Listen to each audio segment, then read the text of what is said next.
Hello दोस्तों, मैं आशीष स्वागत करता हूं एक बार फिर से आपके अपने चैनल यू हिंद एकेडमी में। जैसा कि हम लोगों ने बाल विकास के पिछले वीडियो में संज्ञानात्मक विकास सिद्धांत जो जीन पियाजे का था उसके बारे में अध्ययन पूर्णतः रूप से कर लिया था। ठीक है, तो इसी क्रम में आज हम एक और सिद्धांत लेकर आए हैं आपके लिए। यह भी टीटी और सुपरटेट और सीटेट के लिए बहुत महत्वपूर्ण सिद्धांत है। सीटेट में इसकी पेडागॉजी पूछी जाती है। ठीक है, तो कौन सा सिद्धांत है? सामाजिक संस्कृत सिद्धांत। ठीक है, इसको इंग्लिश में क्या बोलते हैं? Social cultural theory. ठीक है, तो आगे जानते हैं सिद्धांत किसने दिया था। तो यह सिद्धांत दिया था रूसी मनोवैज्ञानिक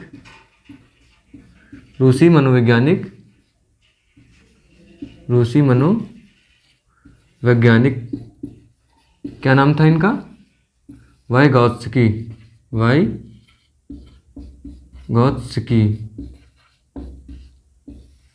ठीक है, ये नाम याद रखिएगा। इन्होंने क्या दिया था? सामाजिक संस्कृत सिद्धांत दिया था। ठीक है, तो इनका मानना क्या था कि बच्चे क्या होते हैं और समाज से सीखते हैं। जब कोई बच्चा जन्म लेता है तो वह क्या कहता है? अपने आसपास पड़ोस से, अपने माँ बाप से, ठीक है, उसके मतलब आसपास जितने जो भौतिक पर्यावरण होता है उससे बच्चे सीखते हैं। तो इनका मानना क्या था कि पहला पॉइंट है, पॉइंट रूप में अध्ययन करते हैं। इनका मानना था जो बच्चे होते हैं, बच्चे क्या करते हैं? समाज के साथ अंतःक्रिया करके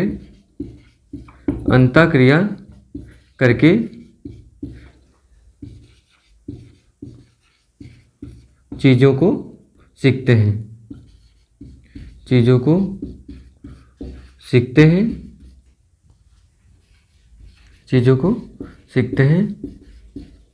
ठीक है, बच्चे समाज के साथ अंतःक्रिया करके चीज़ों को सीखते हैं, इनका मानना था, और समाज के द्वारा ही इनका विकास होता है। ठीक, दूसरा पॉइंट क्या है? इनका बिहेवियर कैसा होगा? ठीक है, बच्चों का बिहेवियर कैसा होगा, वह कैसा व्यवहार करेगा, कैसी प्रतिक्रिया देगा, ये सब किस पर डिपेंड करता है? इन्होंने माना ये सब कैसा किस पर डिपेंड करता है? समाज पर डिपेंड करता है। तो इन्होंने माना कि समाज से ही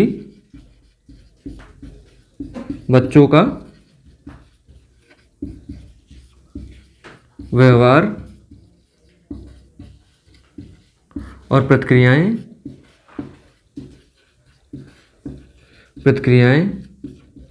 एवं भाषा तय होती है।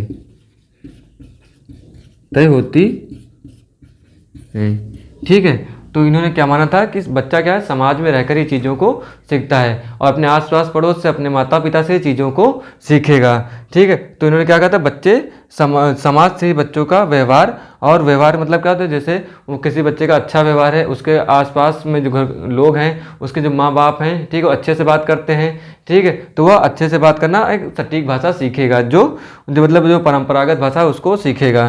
ठीक है, और अगर उसके आसपास हिंसक प्रवृत्ति के लोग हैं तो उसकी प्रक्रिया क्या होगी? वो हिंसक प्रतिक्रिया देगा। ठीक है, और बच्चे क्या होगा? उसकी भाषा भी तय होती है इससे। ठीक है, आसपास के लोगों को कैसा व्यवहार कर रहे हैं उसी के द्वारा ही उनकी भाषा तय होती है। ठीक है, तो ये पॉइंट जान के हम आइए इसके आगे अध्ययन करते हैं। ठीक है, तीसरा पॉइंट क्या है इसका? पहला हो गया तो बच्चे समाज के द्वारा ही अंतःक्रिया करके सीखते हैं। ठीक है, और दूसरा क्या हो गया था? बच्चे से ही समाज से ही बच्चों का व्यवहार और प्रतिक्रियाएं तय होती हैं। ठीक, और इनका मानना क्या था? पहले भाषा आई एवं बाद में क्या आया? विचार आया। ठीक, बात समझ में आई आपको? पहले क्या आया? विचार आया, और बाद में क्या आई? भाषा। इसका कि इंपॉर्टेंट पॉइंट लगा लेंगे कि बहुत इंपॉर्टेंट पॉइंट है। ठीक है, जैसा कि हमने जीन पियाजे जब पढ़ा था तभी हमने कहा था कि ये इंपॉर्टेंट पॉइंट है। और उन्होंने क्या बताया था कि पहले विचार आया। उन्होंने बताया कि पहला बच्चा आएगा, सीखेगा और फिर भाषा सीखेगा। ठीक है, और इन्होंने क्या बताया कि बच्चा क्या होगा? पहले भाषा सीखेगा और बाद में विचार आएंगे। ठीक है, तो यहाँ से एक पॉइंट बनता है, इन दोनों के क्या है कि इन दोनों में अपोजिट होते हैं। जो वाइगॉत्स्की थे हमारे, वो जीन पियाजे के क्या थे? विरोधी थे।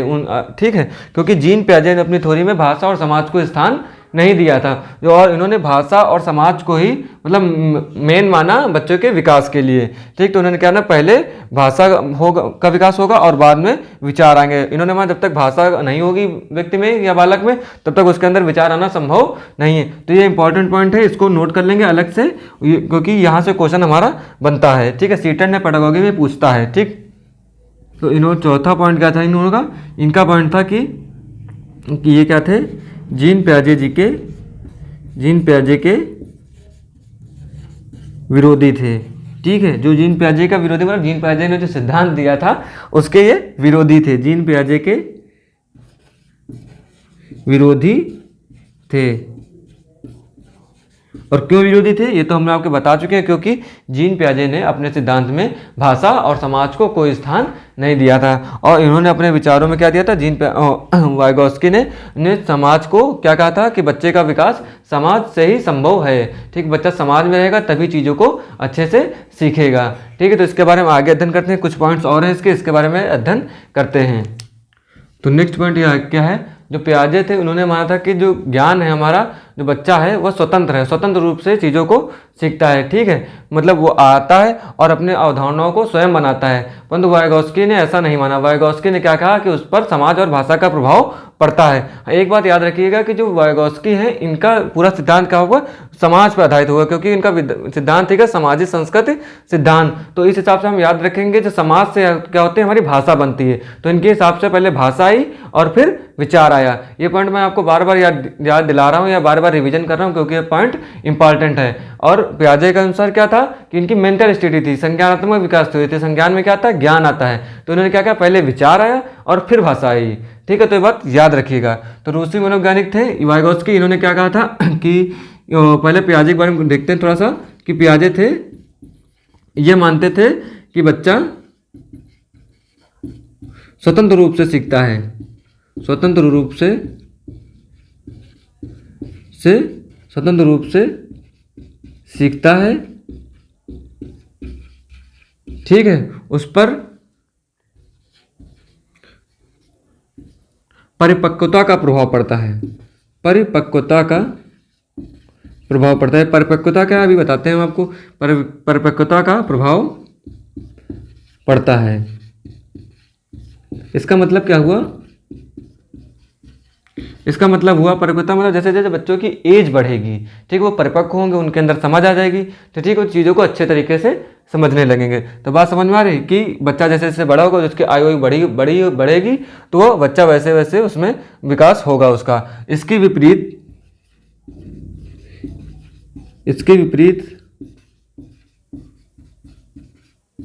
वाइगोस्की ने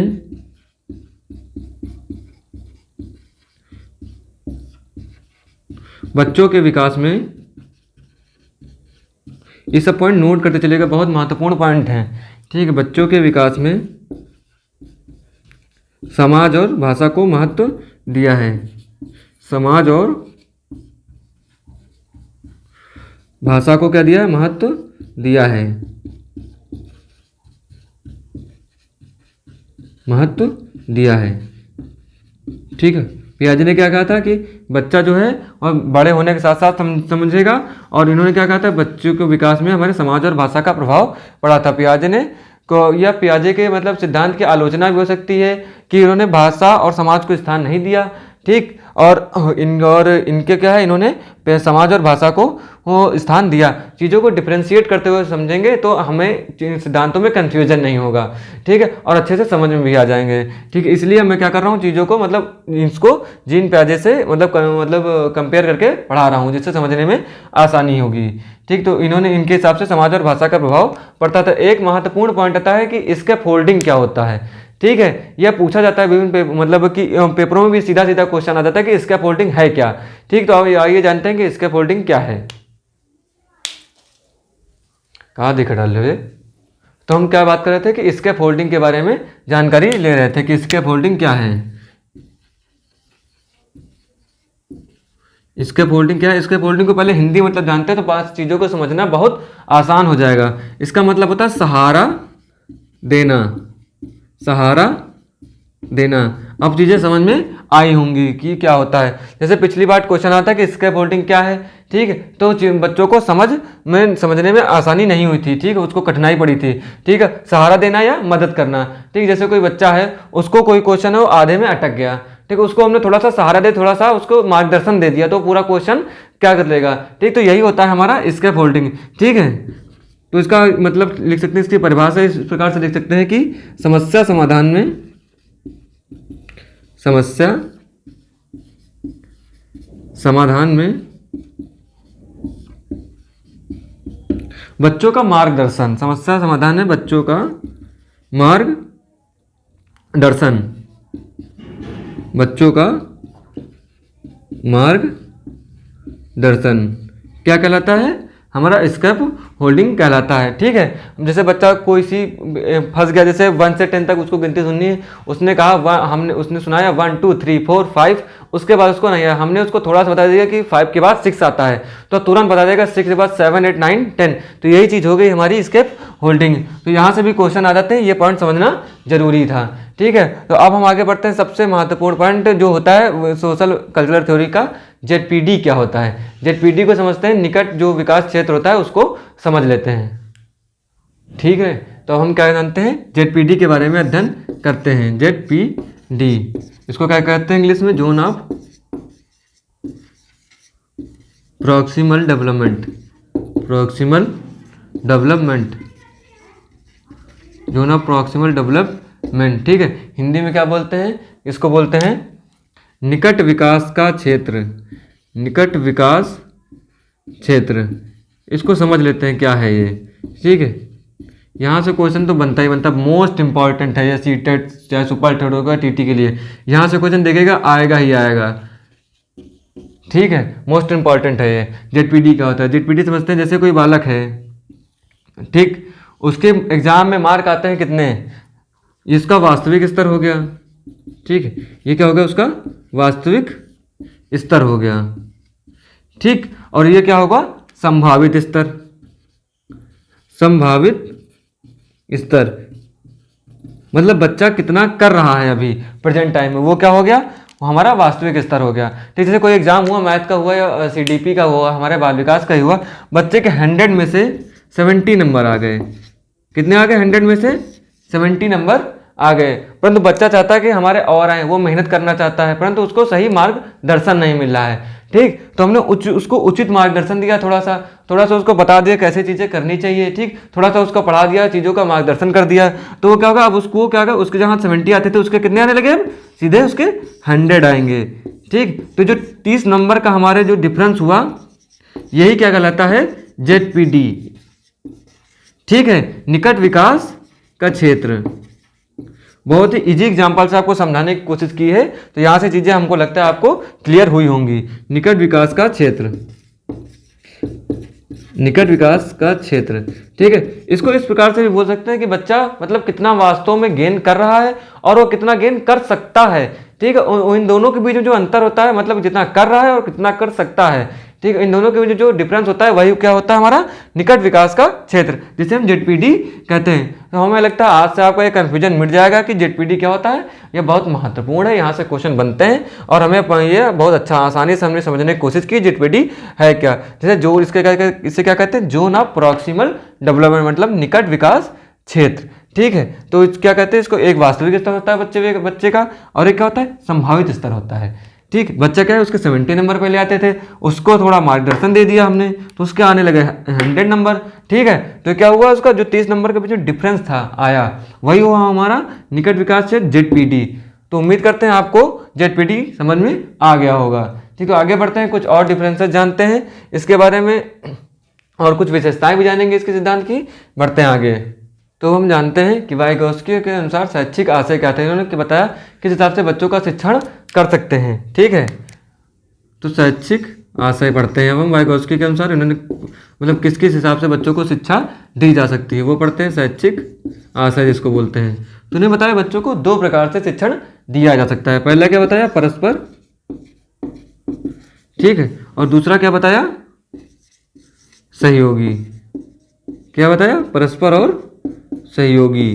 ठीक, अब बनते हैं कि अब जानते हैं कि इनके और इनके बीच में डिफरेंस क्या है, परस्पर और सहयोगी के बीच में। परस्पर का मतलब क्या होता है? हमारे आमने सामने, ठीक है, अगल बगल। ठीक, तो क्या होता है? जैसे कोई टीचर है हमारे सामने बैठा हुआ है, ठीक, अब वो हमसे क्वेश्चन पूछ रहा है, हम उसके उत्तर दे रहे हैं, तो क्या हुआ? परस्पर चीज़ें आदान प्रदान हो रहा है। तो ये किस में आएगा? ये परस्पर के अंतर्गत परस्पर शिक्षण में आएगा। और जैसे उसने कोई क्वेश्चन पूछा टीचर ने तो बच्चा उसका उत्तर देगा, और बच्चे को कुछ कन्फ्यूजन हुई, किसी चीज़ में फंस गया, कोई चीज़ उसको नहीं आ रही, तो वो अपने डाउट टीचर से पूछ सकता है। तो क्या हुआ, परस्पर शिक्षण हो गया। ठीक है, जिसमें क्या होगा, क्वेश्चन आमने सामने बैठाकर, आमने सामने बैठाकर शिक्षण, आमने सामने बैठाकर शिक्षण। ठीक है, और सहयोगी शिक्षण में क्या होगा, जो हमने बताया था जेडपीटी के बारे में, वही होगा सहयोगी शिक्षण, मतलब बच्चे का मार्गदर्शन कर देना, बच्चे का क्या कर देना, मार्गदर्शन कर देना। ठीक है, तो हम जान गए होंगे परस्पर शिक्षण और सहयोगी शिक्षण में क्या डिफरेंस होता है। ठीक, तो परस्पर शिक्षण हमने क्या जाना कि हम बच्चे को आमने सामने बैठा कर शिक्षण करें। ठीक है, उसके जो मतलब टीचर के जो क्वेश्चन आंसर हैं वो पूछे बच्चे से, बच्चा उसका आंसर दे। ठीक है, जो बच्चे के डाउट हैं वो टीचर से पूछ सकता है और तुरंत के तुरंत उसको उत्तर मिल जाएगा। ठीक है, इन्होंने बताया कि इस हिसाब से भी शिक्षण किया जा सकता है और सहयोगी शिक्षण भी दिया जा सकता है उसके मार्गदर्शन के रूप में। तो इन्होंने क्या बताया कि सहयोगी शिक्षण में क्या होता है, बच्चे को मार्गदर्शन के रूप में शिक्षण देते हैं। जैसे हमने जेडपीटी के बारे में बताया था कि उसने क्या है, बच्चे का वास्तविक स्तर क्या है, वो 70 नंबर पा रहा है, परंतु वो पाना कितना चाहता है, 100। तो हमने उसको क्या किया, मार्गदर्शन कर दिया और वो कितने पाने लगा, +30, मतलब ये क्या हो गया, उसको हमने इतने का क्या कर दिया, उसको सहयोगी शिक्षण के, उसका मार्गदर्शन कर दिया। ठीक है, तो वो भी क्या होगा, सहयोगी शिक्षण के अंतर्गत आएगा। तो ये पॉइंट हमें लगता है आपको क्लियर हो गया होगा। अब जानते हैं कुछ विवाद जो वो जीन पियाजे और वाइगोत्स्की के बीच में थे। मैंने एक विवाद आपको पहले ही बता दिया था कि इन दोनों के बीच में विवाद क्या था, कि उन्होंने बताया कि पहले भाषा आई और उन्होंने क्या बताया कि पहले विचार आया। तो इस पर एक उनको क्या कहा था, कन्फ्यूजन था। ठीक है, तो इन दोनों के बीच यह बात क्या थी, विभेद थी, इन दोनों के बीच में ये चीज़ का अंतर था। तो अब जानते हैं कुछ और अंतरों के बारे में, इनके बीच में क्या था। तो पियाजे और वाइगोत्स्की के बीच में दो चीज़ों को लेकर हमेशा अंतर था। पहला याद रखिएगा, पहला समाज, किसके किसके बीच में अंतर था, समाज और भाषा, इसको लेकर ही दोनों के बीच में क्या था, पूरा सा मतभेद था सिद्धांतों में। ठीक है, पहला पॉइंट क्या था, समाज हमारा, और दूसरा क्या था हमारी भाषा। तो वाइगोत्स्की के हिसाब से भाषा क्या होती है, वाइगोत्स्की के हिसाब से भाषा दो तरीके की होती है। ये किसके हिसाब से बता रहे हैं हम, वाइगोत्स्की के हिसाब से बता रहे हैं, याद रखिएगा। भाषा वाइगोत्स्की के हिसाब से, वाइगोत्स्की के अनुसार। ठीक है, इन्होंने क्या बताया, पहली भाषा क्या होती है, हमारी व्यक्तिगत होती है। ठीक है, और दूसरी क्या होती है, हमारी आदर्श भाषा होती है। ठीक है, हमने वाइगोत्स्की के सिद्धांत को पूरा एक एक पॉइंट लेके चले हैं, कोई भी पॉइंट छोड़े नहीं। उम्मीद करते हैं यहाँ से कोई भी क्वेश्चन बाहर नहीं आएगा। और आपको अगर यू हिंदी की एकेडमी की तरफ से जो चीज़ें दी जा रही हैं, अगर आपको पसंद आए तो चैनल को सब्सक्राइब कीजिएगा और ज़्यादा से ज़्यादा अपने मित्रों तक उसको शेयर भी कराइएगा, क्योंकि यहाँ पे मोस्ट इंपॉर्टेंट चीज़ें पॉइंट टू पॉइंट दी जा रही हैं। ठीक, तो उसमें क्या होगा, व्यक्तिगत एक उन्होंने वाइगोत्स्की ने बताया था होता है भाषा हमारी, और दूसरी क्या होती है, आदर्श भाषा हमारी होती है। एक व्यक्तिगत भाषा, दूसरी क्या होती है, आदर्श भाषा। दोनों में अंतर क्या होता है, जो देखो व्यक्तिगत भाषा वो होती है, जैसे कोई महिला है, अब मतलब अपने घर से समझते हैं, जैसे कोई हमारी मम्मी है, कपड़े में प्रेस कर रही है, कपड़ों को फोल्ड कर रही हैं, ठीक, तो अपने आप में बातें करेंगे कि देखिए ये नहीं करता है, ये लोग घर कुछ नहीं करते और हम ही करते हैं, तो वो क्या करें, अपने आप में बातें कर रही हैं। ठीक, तो उनका क्या हो गया, व्यक्तिगत भाषा हो गई। ठीक, इसी प्रकार बच्चों में होता है। ठीक, बच्चे क्या करते हैं, अपने खिलौने से बातचीत करते हैं। ठीक, अपनी अपनी पसंद की चीज़ों से बातचीत करते हैं, तो क्या होता है, उनकी व्यक्तिगत भाषा होती है। ठीक, तो अंतर समझ में आया, क्या होता है, क्या करते हैं बच्चे, अपने खिलौनों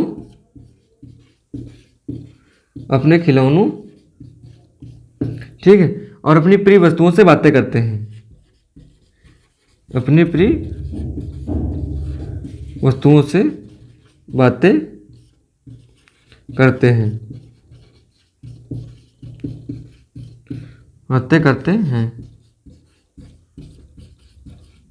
ठीक है। और आदर्श भाषा ये होती है जो बच्चे अपने से बड़े के लिए, अपने अध्यापक के लिए, अपने आसपास पड़ोसी के लिए जो भाषा प्रयोग करते हैं उनको क्या कहते हैं, आदर्श भाषा कहते हैं। ठीक है, अपने से बड़ों के लिए, शिक्षक के लिए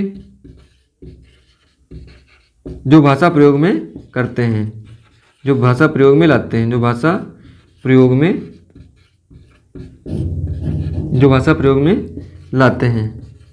तो उम्मीद करते हैं ये पॉइंट आपको दोनों समझ में आ जाएंगे कि इनके अनुसार से भाषा क्या थी कि व्यक्तिगत भाषा, ये प्रयोग 2 प्रकार की भाषा थी, व्यक्तिगत भाषा और आदर्श भाषा।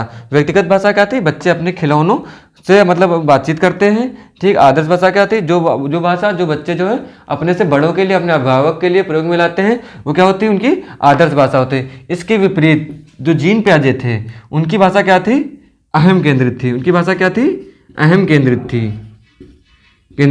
इनका मानना था कि बच्चे अपने आत्मसंतुष्टि के लिए जो भाषा प्रयोग में लाते हैं उसे क्या कहते हैं, वही भाषा अहम केंद्रित होती है, ठीक है। आत्मसंतुष्टि के लिए मतलब अपने मन की शांति के लिए, ठीक। आत्मसंतुष्टि के लिए जो भाषा प्रयोग में लाते हैं, आत्मसंतुष्टि के लिए, ठीक है। उम्मीद करते हैं आपको ये पॉइंट समझ में आया होगा कि पहला हमने सीख लिया, ठीक है, कि इनका पहला विवाद क्या था, भाषा से जुड़ा इनका पहला विवाद था, ठीक है। इन्होंने व्यक्तिगत भाषा को 2 भागों में विभाजित कर दिया था, ठीक है। जीन पियाजे ने एक ही भाषा बताई, अहम केंद्रित, ठीक। तो इनके बीच में विभेद था, ठीक है। विभेद पढ़ना बहुत जरूरी होता है क्योंकि डिफरेंस पूछ लेता है पेपर में जो कॉमन चीज़ें होती हैं वो बहुत कम आती हैं क्योंकि कंपटीशन बहुत अच्छे लेवल का हो चुका है।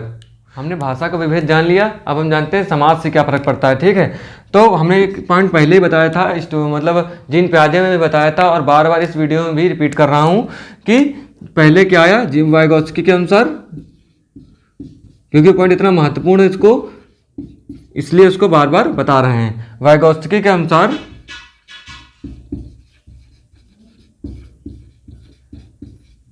पहले भाषा आई, वाइगोत्स्की के अनुसार क्या आई, पहले भाषा,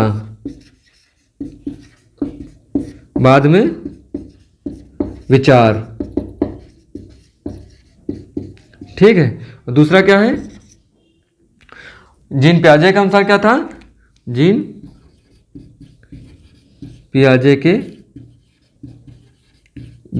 के अनुसार, ठीक। जीन पियाजे के अनुसार क्या है, पहले क्या आया, विचार आया।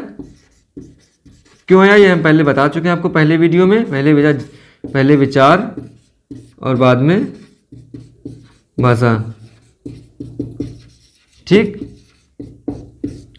देखिए यहाँ से जानते हैं कि संज्ञानात्मक विकास में, यहाँ से इसको इस तरीके से याद रख सकते हैं हम कि संज्ञानात्मक विकास थ्योरी किसने दी थी, जीन पियाजे ने दी थी। जीन पियाजे के संज्ञानात्मक विकास में बीच में क्या आता है, ज्ञान आता है। तो ज्ञान से क्या आएगा, विचार आएगा और बाद में फिर भाषा आएगी, ठीक है। और इन्होंने क्या दी थी, वाइगोत्स्की ने सामाजिक संस्कृत सिद्धांत दिया था। समाज से हमारे पास क्या आएगी, भाषा आएगी और बाद में विचार आएगा। इस प्रकार से चीज़ों को क्रमबद्ध रूप से अध्ययन कर लेंगे, ठीक है। तो हमने आज क्या पढ़ा, सामाजिक संस्कृत सिद्धांत पढ़ा जो वाइगोत्स्की ने दिया था। वाइगोत्स्की कहाँ के नागरिक थे, ये रूसी मनोवैज्ञानिक थे। हमने यहाँ से एक भी चीज़ें नहीं छोड़ी हैं जो सामाजिक संस्कृत सिद्धांत की हों, ठीक। तो अगर आपको वीडियो अच्छा लगा हो तो वीडियो को लाइक कीजिए, ज़्यादा से ज़्यादा लोगों तक इसको शेयर कीजिए, अपने दोस्तों तक, मित्रों तक पहुँचाइए इसे। अगर चीज़ें पसंद आ रही हो यू हिंद एकेडमी की तरफ से दी हुई तो वीडियो को शेयर कीजिए और चैनल को सब्सक्राइब कीजिए, ठीक है। धन्यवाद।